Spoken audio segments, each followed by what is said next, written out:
শ্রীমদ্ ভগবদ গীতা যথাযথ চতুর্থ অধ্যায় জ্ঞানযোগ শ্লোক নাম্বার 33। শ্রেয়ান দ্রব্যময়াদ যজ্ঞা জ্ঞানন যজ্ঞঃ পরন্তপ সর্বান কর্মখিলান পার্থ জ্ঞানে পরিসমাপ্যতে।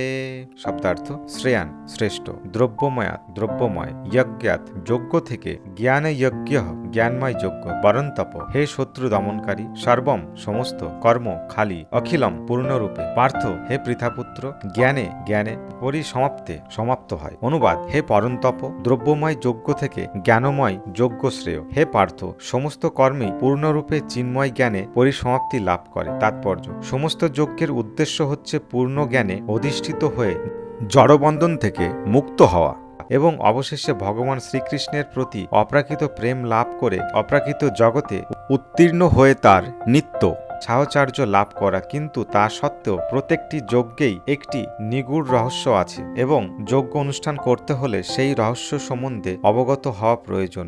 অনুষ্ঠানকারীর বিশ্বাস ও বাসনা অনুসারে যজ্ঞ বিভিন্নভাবে অনুষ্ঠিত হয়। অপ্রাকৃত দিব্য জ্ঞান লাভ করার কামনায় কেউ যখন জ্ঞানযজ্ঞের অনুষ্ঠান করেন, সেই যজ্ঞ অপ্রাকৃত জ্ঞানরহিত কর্মযজ্ঞের থেকে শ্রেয়। কেননা জ্ঞানবিহীন যজ্ঞ লৌকিক ক্রিয়া মাত্র, তাতে পরমার্থ লাভ হয় না। প্রকৃত জ্ঞান সর্বোচ্চ পর্যায়ে অপ্রাকৃত জ্ঞানে অর্থাৎ কৃষ্ণ ভাবনায় পরিসমাপ্তি হয়। জ্ঞানের স্তরে উন্নতি না হলে যজ্ঞ অনুষ্ঠান কেবলমাত্র জাগতিক কার্যকলাপ। যখন যজ্ঞের সকল কাজকর্ম অপ্রাকৃত জ্ঞানের স্তরে উন্নীত করে, তখন তার সুফল পারমার্থিক পর্যায়ে পর্যবসিত হয়। স্তরভেদে যজ্ঞ ক্রিয়াকে কর্মকাণ্ড, সকাম কর্ম অথবা জ্ঞানকাণ্ড, সত্য জিজ্ঞাসা বলা হয়। কিন্তু সেই যজ্ঞেই হচ্ছে সর্বশ্রেষ্ঠ যজ্ঞ, যার ফলে পরম জ্ঞান লাভ করা যায়।